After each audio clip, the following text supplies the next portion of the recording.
이번 시간에는 사업계획 수립 및 작성에 대해서 학습하겠습니다.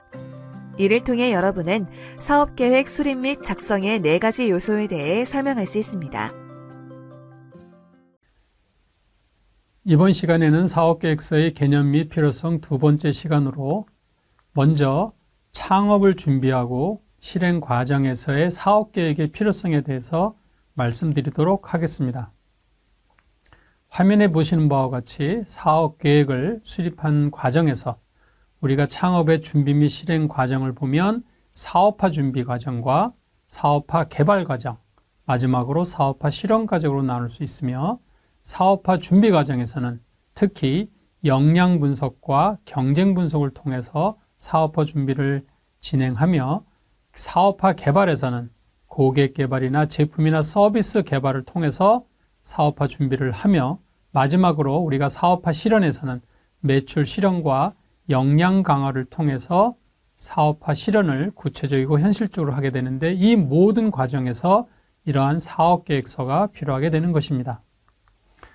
사업계획서의 핵심 요소와 사업계획서 수립의 연관성에서 미국의 경제학자인 댐 노스는 성공 방정식을 다음과 같이 설명하고 있습니다. SB, 즉 비즈니스의 성공은 EE, CT, SP를 더하고 DD 요소를 곱해서 최종적으로 N승을 해라.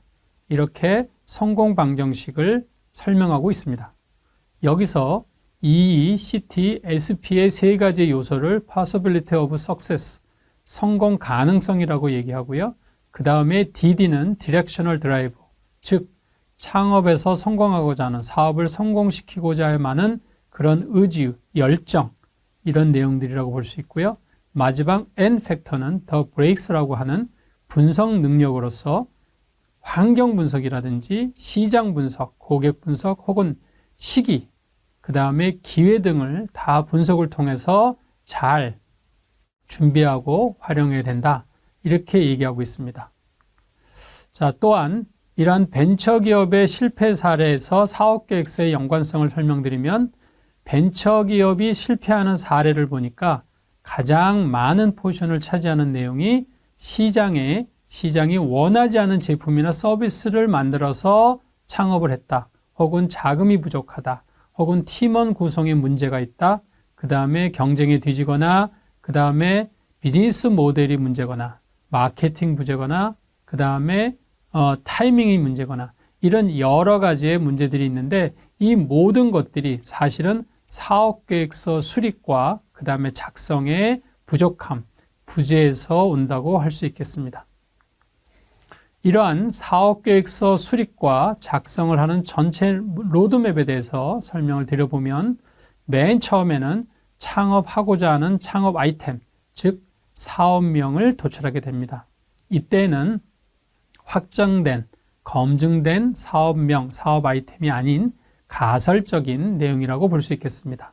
이러한 가설된 사업명을 분석하고 조사하기 위해서 우리가 사업 환경 분석이라는 걸 하게 됩니다. 사업 환경에 여러 가지 요소가 있겠지만 그 중에서 가장 대표적인 시장, 고객, 경쟁 분석을 통해서 이러한 처음에 도출된 사업명, 사업 아이템이 괜찮은지를 검증을 하게 됩니다. 이러한 검증이 끝난 후에 기술, 시장, 경쟁, 수익 분석이라는 가장 사업 계획 수립의 핵심적인 내용을 작성해 보게 됩니다. 또한 이후에 실행계획 수립과 자금계획 수립을 통해서 사업계획서의 기본적인 요소들을 생각하고 작성하게 됩니다. 이렇게 함으로써 일반적으로 사업계획서의 초안이 작성되게 됩니다. 이러한 사업계획서가 수립되고 작성된 이후에 비로소 우리가 시제품, 프로토타입이라고 하는 MVP, 최소 기능 제품으로 제작을 통해서 최종 검증을 한 후에 이제 본격적인 상용화 준비를 하게 되는 것입니다. 이러한 사업계획 수립과 작성을 하는데 기본적으로 필요한 자료 수집을 생각해 볼 수 있는데요. 아까도 말씀드렸던 시장과 고객과 경쟁 분석이라는 가장 핵심적이고 기본적인 내용을 근거로 해서 처음에는 개괄적이고 추정적인 자료를 수집하고 조사하고 정리함으로 인해서 사업계획서의 초안을 작성하면서 지속적으로 사업계획서 수립과 작성에 대한 노력과 그 다음에 투자를 통해서 보다 근거 자료와 그 다음에 구체 자료 기반의 사업계획서를 작성하게 됩니다. 또한 사업계획서를 수립하고 작성하는 원칙이 있는데요. 한 4가지의 큰 원칙을 말씀드릴 수 있겠습니다. 첫 번째는 클리어리티, 두 번째는 오브젝티비티, 세 번째는 심플리시티, 네 번째는 컨시스턴시라고 해서 먼저 클리어리티, 명확성은 전달하고자 하는 내용의 핵심과 장점을 명확하게 표현해서 작성할 필요가 있습니다. 두 번째, 오브젝티비티, 객관성은 객관적인 자료를 근거로 해서 사업계획서 전반의 내용을 작성할 필요가 있습니다.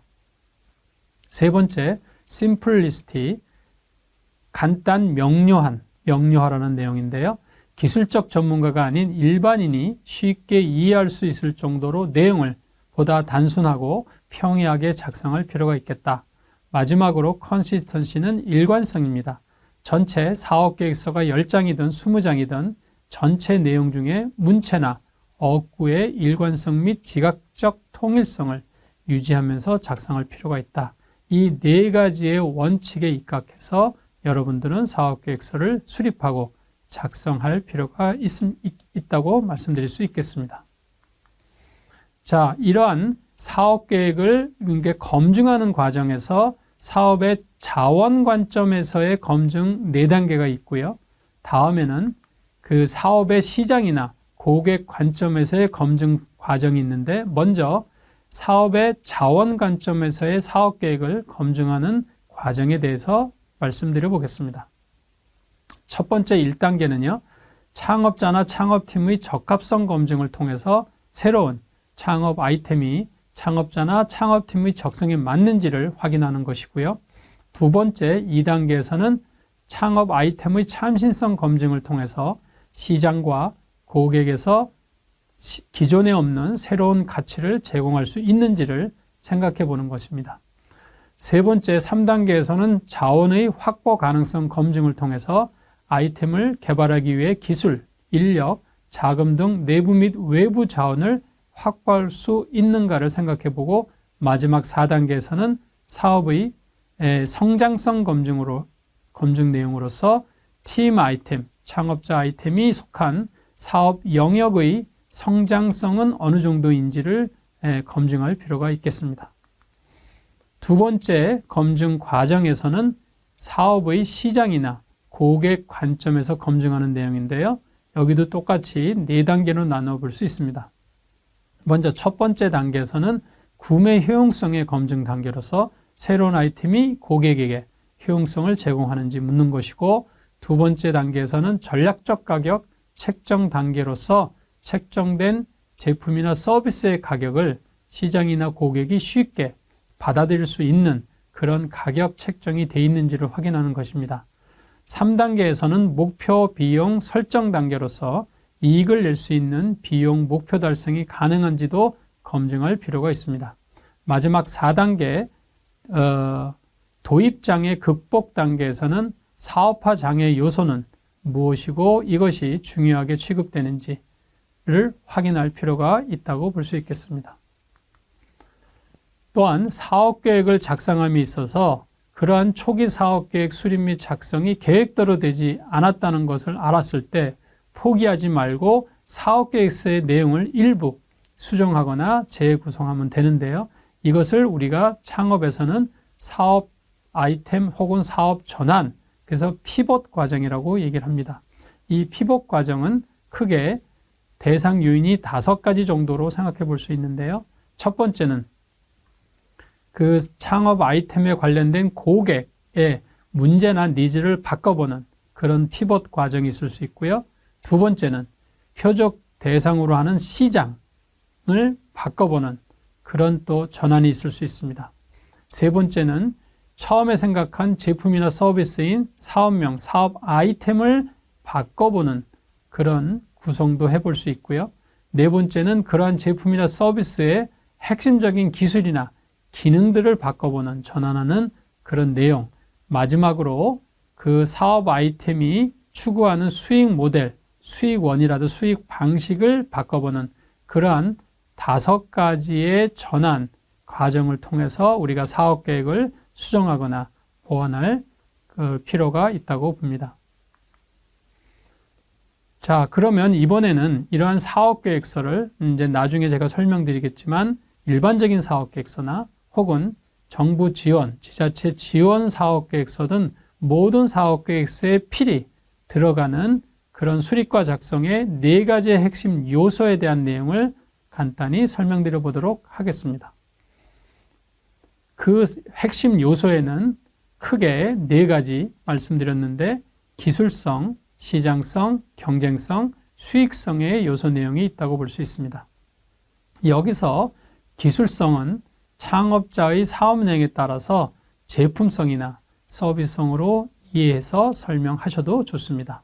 자, 그러면 먼저 4가지의 핵심 요소 중에 기술성에 대한 설명을 드려보면 기술성은 창업자가 보유하고 있거나 혹은 향후 확보하고자 하는 유무형의 차별적이고 구체적인 기술, 제품, 서비스에 관한 내용으로 현재 가지고 있거나 개발 가능한 기술이나 제품, 서비스를 고객과 시장의 요구에 맞게 혹은 적시에 효과적으로 개발하고 공급하여 고객들에게 새로운 가치를 제공할 수 있는지를 확인하는 내용이라고 할 수 있겠습니다. 두 번째, 시장성은 창업자가 사업에 대한 시장 규모나 특성을 분석하고 예측하기 위해서는 관련 경쟁사의 매출 자료에 기반하거나 혹은 관련 시장의 통계 자료나 인구 통계학적인 내용을 통해 시장 규모나 특성을 추정 및 분석하게 됩니다. 이 과정에서 활용하게 된 도구들이 SWOT 분석, STP 전략, 페르소나 고객 전략 같은 기법들을 사용할 수 있습니다. 이 중에서 먼저 SWOT 분석은 3C 분석을 포함한 사업 환경 분석 단계를 끝낸 후에 사업 계획의 전략 방향을 도출하기 위해서 활용하는 것으로 창업자의 상대적 강점과 약점인 내부 자원과 외부 환경인 시장의 기회와 위협을 고찰하여 전략적 사업 추진 방안을 검토하는 분석 활동으로 분석 결과를 사업 계획서의 시장성 분석 차원이나 마케팅 추진 방안의 핵심적인 요소로 포함시킬 수 있게 됩니다. 그림에서 보는 바와 같이 이러한 SWOT 분석의 작성의 대표적인 프레임워크인데요. 오른쪽 위에 내부 요소인 강점과 약점 한 5가지 정도를 단답식으로 작성을 하고 왼쪽에 있는 외부 요소인 기회와 위협 요소도 5가지로 단답식으로 정리한 후에 이러한 강점과 약점, 기회와 위험 요인의 매트릭스를 통해서 강점과 기회 요인, 약점과 기회 요인, 강점과 위험 요인, 그 다음에 약점과 위험 요인 이런 4가지의 매트릭스 상에서 내용들을 정리하여 첫 번째 강점과 기회 요인은 우선 수행 내용으로 약점과 기회 요인은 우선 보완 내용으로 그 다음에 강점과 위험 요인은 위험 해결 내용으로 마지막으로 약점과 위험 요인은 장기 보완 내용으로 정리하여 나중에 마케팅 계획에 활용하시면 되겠습니다. 또한 STP 전략은 시장을 세분화하고 표적 시장을 선정한 후에 타겟 고객에 맞추어 포지셔닝을 하는 전략 활동으로서 이 또한 프레임워크를 보면 세분화는 어떠한 개인이나 조직도 모든 고객을 만족시킬 수 없는 시장에서 항상 다른 경쟁사들이 존재하기 때문에 시장을 보다 세분화하는 과정이고 유사나 신규 창업 아이템인 경우 현재 관련 시장 고객은 가시적으로 구분한 것이 어렵기 때문에 잠재, 가망의 시장 고객을 예상하고 이를 가능한 한 세분화할 필요가 있겠다는 말씀을 드립니다. 두 번째, 타겟팅은 세분화된 시장 고객 분야 중에서 창업 아이템이 가장 성공적으로 진입할 수 있고 향후 성장성이 있다고 판단되는 시장 고객의 영역 부분을 결정하는 것입니다. 마지막으로 포지셔닝은 이렇게 타겟팅된 시장 고객의 영업 부분에 대하여 창업 아이템을 홍보하고 광고하고 성능과 기능을 맞추고 가격과 서비스를 결정하는 것으로서 표적 시장의 특성을 좀 더 세밀히 분석하여 현재 우리의 위치를 표적 시장에 가장 적합하게 위치시키는 모든 계획과 실행 방법을 수립하는 과정이라고 말할 수 있겠습니다. 또한 시장 분석에서의 마지막인 페르소나 고객 전략은 창업자의 역량과 능력에 맞춰 세분 시장을 더욱 구체화하고 세밀화하여 특정 인물을 대표 고객, 즉 제품이나 서비스의 최초 구매 가능 고객으로 정의하는 것이며, 이를 통해 창업자의 제품이나 서비스를 보다 고객 지향적 콘셉트로 이해하고 분석하는 것이 가능하게 된다고 말할 수 있겠습니다. 자, 이러한 페르소나 고객 전략의 작성을 하기 위한 프레임워크는 전체 시장, 1번인 보편 전체 시장 고객을 정의하고 다시 세분화해서 두 번째인 인접, 유효, 시장 고객을 재정의하고, 그 다음에 그 정의된 또 시장을 다시 또 세분화하여 우선, 인접, 거점, 목표, 시장 고객을 또 정의하게 됩니다. 그런 후에 가장 사업의 초기 진입할 때의 목표로 하는 그런 최우선, 거점 고객, 즉 우리가 페르소나 고객이라고 하는 그런 고객을 좀 더 생각해보고 정의해서 첫 번째의 제품 출시 후 이러한 페르소나 고객 전략을 기반으로 해서 우리가 초기 제품이나 서비스를 처음 이 페르소나 고객에 소개하고 그 다음에 실적을 만들어낸다고 볼 수 있겠습니다. 자, 세 번째는 경쟁성인데요. 경쟁성은 제품이나 서비스의 경쟁 요소에 대한 비교 분석을 통하여 창업자가 계획하고 있는 사업 계획의 경쟁적 차별성과 우수성은 물론 사업의 시장성과 수익성도 보유하고 있고 확보할 수 있다는 내용으로 작성하게 됩니다. 경쟁력 분석을 많이 활용하는, 경쟁 분석에 많이 활용되는 Five Forces 모델을 활용하여 5가지 경쟁 요소들에 대한 경쟁 강도와 요인들을 검토하여 창업자의 사업 내용에 대한 경쟁성을 분석해 볼 수 있습니다. 그림에 보는 바와 같이 Five Forces 모델의 전형적인 내용인데요. 가운데에 기존 기업 간의 경쟁 요소들을 정리하고, 위쪽에 잠재적 기업들에 대한 위험 요소, 밑에는 우리 아이템이나 제품과 유사하거나 대체할 수 있는 그런 대체재를 생산하고 공급하는 그런 기업을 대상으로 하는 위험 요소. 그 다음에 왼쪽에는 공급자의 교섭력과 오른쪽에는 구매자의 교섭력이 있는데, 공급자의 교섭력은 우리 제품이나 서비스를 만들기 위해서 우리가 외주 가공이라든지 외부 협력을 통해서 하기 때문에 이러한 우리의 제품이나 서비스가 구현되기까지의 지원을 해주는 그런 공급자와의 교섭력에 따라서도 우리가 경쟁력이 차이가 날 수 있다. 그리고 마지막으로 오른쪽에 있는 구매자의 교섭력. 구매자는 결국 고객인데요. 시장이고, 고객이 우리 제품에 대해서 어느 정도 우리 제품에 대한 경쟁력과 차별화를 갖고 있음에 따라서 우리가 구매자에 비해서 교섭력이 있는지 없는지, 결국 경쟁력을 갖고 있는지 없는지를 우리가 표현해 볼 수 있겠습니다. 이런 식으로 5가지의 외부 요소에 따라서 우리의 그 사업의 경쟁 유무를 한번 분석해 볼 수 있는 그런 도구가 Five Forces 모델이라고 말할 수 있겠습니다. 마지막으로 수익성은 사업 수행을 위해 창출할 수 있는 매출이나 수익을 예상하는 내용으로 시장성의 수치와 연계하여 매출 계획을 수립하는 내용으로 작성하게 됩니다.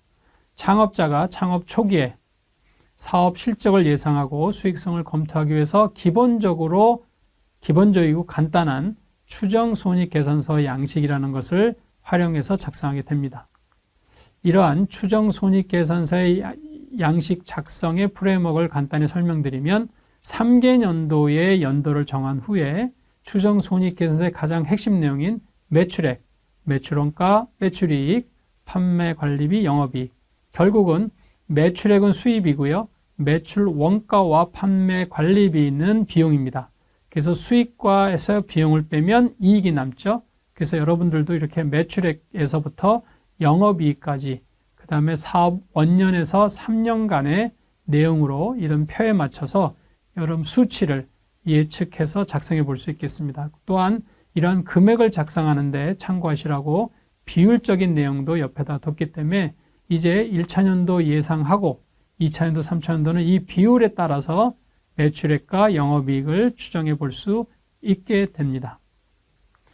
자, 이상으로 사업계획서의 개념 및 필요성 두 번째 시간을 모두 마치도록 하겠습니다. 감사합니다. 이번 시간에 학습한 내용을 퀴즈를 통해 확인해 보세요.